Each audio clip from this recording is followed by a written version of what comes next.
जयपुर के आदर्श नगर में Omicron variant के 9 केस मिले। इनमें से कुछ लोग दक्षिण अफ्रीका से लौटे हैं। पुणे में एक ही परिवार के 6 लोग ओमिक्रॉन संक्रमित मिले। महाराष्ट्र में अब ओमिक्रॉन के कुल मरीजों की संख्या 8 हुई। दिल्ली में भी ओमिक्रॉन वेरिएंट का मिला एक केस, शुरुआती जांच में हुई पुष्टि। सोमवार को आएगी फाइनल टेस्ट की रिपोर्ट। संक्रमित व्यक्ति को अलग वार्ड में किया गया आइसोलेट। दिल्ली सरकार की केंद्र से अपील, प्रभावित देशों से आने वाली फ्लाइट्स पर लगाएं रोक। ओमिक्रॉन पर काबू पाने में मिलेगी मदद। अफ्रीका से गुजरात के सुरेंद्रनगर लौटा व्यक्ति कोरोना संक्रमित। ओमिक्रॉन वेरिएंट की जांच के लिए सैंपल भेजा गया। जामनगर में भी 2 लोग कोरोना संक्रमित पाए गए। नए वेरिएंट की जांच के लिए सैंपल भेजा गया। मुंबई के धारावी में मिला ओमिक्रॉन वेरिएंट का संदिग्ध। जीनोम सीक्वेंसिंग के लिए भेजा गया सैंपल। मेयर किशोरी पेडनेकर ने मुंबई में ओमिक्रॉन के संक्रमण के दावे को किया खारिज। कहा, यहां कोई मामला नहीं, डरने की जरूरत नहीं। किशोरी पेडनेकर ने कहा, दक्षिण अफ्रीका से आए एक शख्स को भर्ती किया गया है। जांच की रिपोर्ट का इंतजार है। थाने में ओमिक्रॉन वेरिएंट से संक्रमित व्यक्ति की हालत स्थिर, स्वास्थ्य विभाग ने दी जानकारी। सिंगापुर से कन्याकुमारी आया एक शख्स कोरोना संक्रमित, अस्पताल में भर्ती।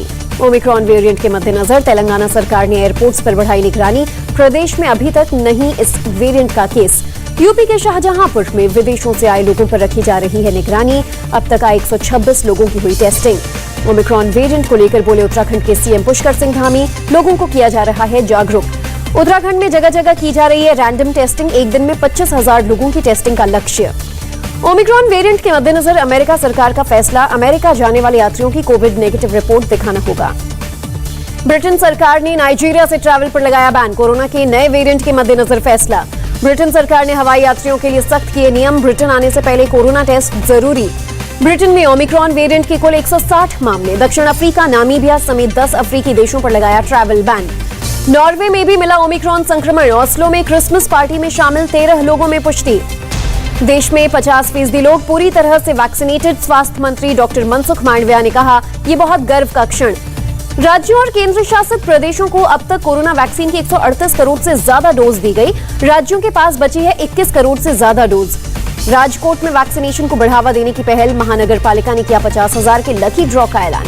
सबसे अधिक वैक्सीन देने वाली टीम को 21,000 की प्रोत्साहन राशि दी जाएगी। ज्यादा से ज्यादा कोविड की दूसरी डोज लगाने के लिए उठाया गया कदम। पुडुचेरी में कोरोना वैक्सीन लगवाना जरूरी, नहीं लगवाने वालों पर होगी कानूनी कार्रवाई। बंगलुरु में मॉल, शॉपिंग कॉम्प्लेक्सेस समेत सभी सार्वजनिक जगहों पर फुली वैक्सीनेटेड लोगों को ही मिलेगी एंट्री। नियमों के उल्लंघन पर होगी सख्त कार्रवाई। कोरोना की तीसरी लहर पर आईआईटी कानपुर की रिपोर्ट। देश में 2022 के शुरुआत में आएगी तीसरी लहर। पीक पर होगा कोरोना संक्रमण। प्रोफेसर मणीन्द्र अग्रवाल ने कहा, दूसरी लहर से ज्यादा घातक होगी तीसरी लहर। हर दिन 1 से 1.5 लाख लोग होंगे संक्रमित। देश में कोरोना के 8,895 नए मामले। 24 घंटे में 2,796 लोगों ने गंवाई जान। बिहार और केरल ने मौत के आंकड़ों को किया अपडेट। बिहार ने 2,426 मौतों को आंकड़ों में शामिल किया। केरल ने भी 263 मौतों को आंकड़ों में दिखाया। देश में कोरोना से अब तक 4.5 लाख से ज्यादा संक्रमितों की हुई मौत। 3 करोड़ 46 लाख से ज्यादा लोग हुए संक्रमित। केरल में कोरोना के 4,450 नए केसेस। 24 घंटे में 161 मौत। महाराष्ट्र में 24 घंटे में कोरोना से 707 लोग संक्रमित, 7 लोगों की मौत। मुंबई में कोरोना के 213 नए मामले, 1 मरीज की मौत। कर्नाटक में कोरोना के 456 नए मामले। बीते 24 घंटे में 6 संक्रमितों की मौत। चिकमंगलुरु की जवाहर नवोदय विद्यालय में 69 लोग कोरोना संक्रमित, 59 छात्र भी शामिल। नासिक में 2 महिला पाई गई कोरोना संक्रमित। दोनों ने साहित्य सम्मेलन में लिया था हिस्सा। ओडिशा में कोरोना के 189 नए मामले। बीते 24 घंटे में 2 संक्रमितों की मौत। आंध्र प्रदेश में कोरोना के 154 नए मामले। 24 घंटे में 4 संक्रमितों की मौत। दिल्ली में पिछले 24 घंटों में कोरोना वायरस के 63 नए केस, एक भी मौत नहीं। नागौर के रोहित्सा में लगा कर्फ्यू। कोरोना के नए वेरिएंट के खतरे के मद्देनजर फैसला। कोरोना से जर्मनी बुरी तरह प्रभावित। 24 घंटे में 64,510 लोग संक्रमित, 378 लोगों ने तोड़ा दम। फ्रांस में कोरोना के 51,624 नए मामले। 24 घंटे में 49 लोगों की मौत। रूस में 24 घंटे में कोरोना से 32,974 लोग संक्रमित, 1,215 लोगों की मौत।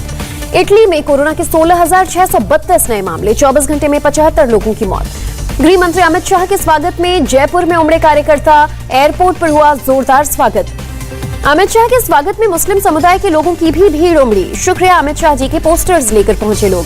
गृह मंत्री शाह के स्वागत में हुआ पारंपरिक डांस। अमित शाह ने बीजेपी की राज्य कार्यकारिणी की बैठक में लिया हिस्सा। अमित शाह ने जनप्रतिनिधि संकल्प महासम्मेलन में लिया हिस्सा। कहा, राजस्थान में 2/3 बहुमत से बनेगी बीजेपी की सरकार। अमित शाह ने गहलोत सरकार को निकम्मी और भ्रष्टाचारी बताया। कहा, इस सरकार को उखाड़ फेंकना है। अमित शाह ने इंदिरा गांधी की गरीबी हटाओ के नारे को किया याद। कहा, कांग्रेस ने गरीबी नहीं गरीबों को हटाने का काम किया। पीएम मोदी के दौरे पर एक्शन में सीएम योगी। कहा, 7 दिसंबर को पूर्वी उत्तर प्रदेश में 3 बड़ी परियोजनाओं का उद्घाटन करेंगे प्रधानमंत्री। सीएम योगी ने कहा, फर्टिलाइजर कारखाना, गोरखपुर में एम्स अस्पताल भी तैयार, प्रधानमंत्री करेंगे उद्घाटन। चंदौली में सीएम योगी ने पर्यटन विकास कार्य सहित 26 विकास परियोजनाओं का शिलान्यास किया। योजनाओं के लाभार्थियों को बांटा चेक। चंदौली में सीएम योगी ने समाजवादी पार्टी पर साधा निशाना। कहा, राम जन्मभूमि पर आतंकी हमला करने वालों की पैरवी की, केस भी वापस लिया। सीएम योगी ने विपक्ष को मुद्दाहीन बताया। कहा, सत्ता में थे तब जातिवाद और भाई भतीजावाद के नाम पर जातियों को बदनाम किया। चंदौली में सपा कार्यकर्ताओं और पुलिस के बीच झड़प। रैली में सीएम योगी को अपनी मांग पत्र सौंपना चाहते थे सपा कार्यकर्ता। अखिलेश यादव ने बीजेपी पर बोला हमला। सिर्फ नफरत की राजनीति कर रही है बीजेपी। जैसे जैसे चुनाव आएंगे बीजेपी की भाषा गंदी होगी। केशव प्रसाद मौर्य के लुंगी टोपी वाले बयान पर अखिलेश का पलटवार। कहा, मौर्य ने योगी का पहनावा करीब से देखा होगा। अखिलेश यादव ने कहा, इस बार यूपी में योगी नहीं योग्य सरकार होगी। बीजेपी के हर वादे जुमले थे। लखनऊ में अखिलेश के सामने सपा व्यापार सभा के लोगों ने की नारेबाजी। गुस्साए अखिलेश मंच छोड़कर उतरे। यूपी बीजेपी अध्यक्ष स्वतंत्र देव सिंह का अखिलेश पर बड़ा हमला। अखिलेश को बताया सीजनल हिंदू। बोले, पिछली सरकारों का शासन गजनी और गोरी जैसा था। यूपी बीजेपी उपाध्यक्ष AK शर्मा का विपक्ष पर हमला। भदोही में कहा, पहले की सरकारों ने जो विकास की खाई पैदा की थी, मोदी योगी सरकार उससे पाटने का प्रयास कर रही है। काशी क्षेत्र के 5 दिन के चुनावी दौरे पर हैं BJP MLC AK Sharma. Bhadohi में कहा, उद्योगों के विकास से ही होगा पूर्वांचल का विकास। उद्योगों को आधुनिक और नई तकनीक से जोड़ने की है जरूरत। जदयू के राष्ट्रीय महासचिव KC त्यागी के बेटे अमरीश त्यागी भाजपा में शामिल। डिप्टी सीएम दिनेश शर्मा ने दिलाई पार्टी की सदस्यता। गोवा में दिल्ली के सीएम केजरीवाल ने भरी हुंकार। कहा, गोवा के लोग अच्छे हैं, नेता खराब हैं। गोवा की राजनीति को करेंगे साफ। केजरीवाल ने आज गोवा के लिए 5वीं गारंटी का भी किया ऐलान। सत्ता में आने पर हर महिला को 1000 रुपए देंगे। गोवा की जनता से आम आदमी पार्टी का वादा, गृह आधार को बढ़ाकर 2500 रुपए प्रति माह किया जाएगा। दिल्ली में गेस्ट टीचर्स का प्रदर्शन। धरना स्थल पर प्रदर्शनकारियों के साथ धरने पर बैठे सिद्धू। कहा, सारी पोल खोलूंगा। प्रदर्शन के दौरान सिद्धू ने शिक्षकों के साथ केजरीवाल सरकार के खिलाफ की नारेबाजी। कहा, दिल्ली के शिक्षक यहाँ हैं, केजरीवाल कहाँ हैं। सिद्धू ने कहा, केजरीवाल के पास ना नीति और ना ही नियत। पहले अपना घर ठीक करो, फिर पंजाब आकर लालच देना। आप नेता भगवंत मान सिंह का बयान। बीजेपी के एक नेता ने बीजेपी में शामिल होने के लिए मोदी कैबिनेट में मंत्री पद और पैसे का दिया था ऑफर।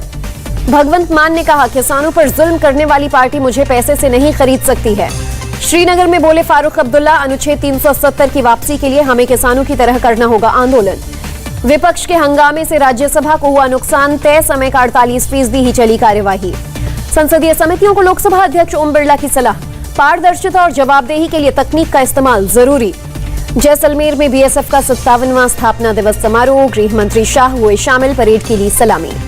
गृह मंत्री शाह ने समारोह में BSF जवानों का बढ़ाया हौसला, मेडल देकर किया सम्मानित। गृह मंत्री शाह ने कहा, हमारी सरकार के लिए सीमा सुरक्षा मतलब देश की सुरक्षा। BSF जवानों को विश्व स्तरीय टेक्नोलॉजी देने के लिए प्रतिबद्ध। गृह मंत्री शाह ने कहा, पीएम मोदी के नेतृत्व में मजबूती से दिया उरी और पुलवामा हमले का जवाब। पूरी दुनिया ने की भारत सरकार की तारीफ। बांग्लादेश को भारत 20% अधिक बिजली सप्लाई करेगा। 2 देशों ने 5 साल के लिए बढ़ाए अनुबंध। तिरुवनंतपुरम में महंगाई के खिलाफ कांग्रेस का हल्ला बोल। कांग्रेस महासचिव KC वेणुगोपाल के नेतृत्व में कार्यकर्ताओं ने निकाला मार्च। गाजीपुर बॉर्डर पर किसानों ने लगाई चौपाल।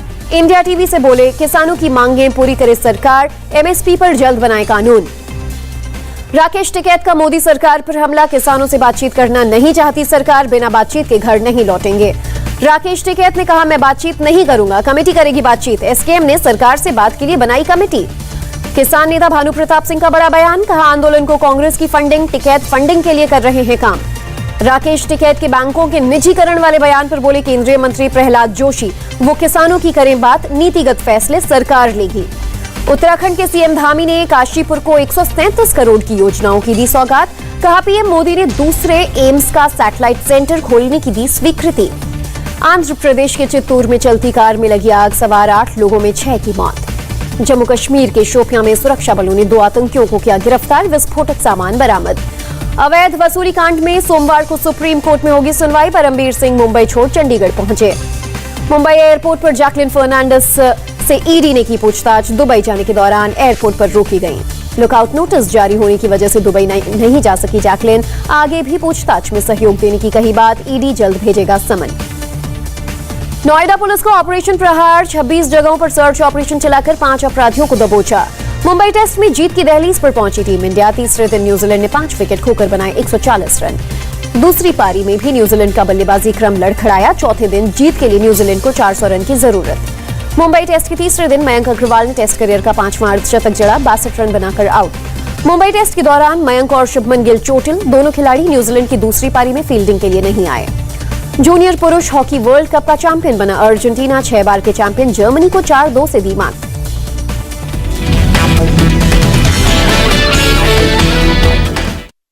इंडिया टीवी हर वक्त हर जगह डाउनलोड करने के लिए सर्च करें India TV news Google play store या ऐप स्टोर पर।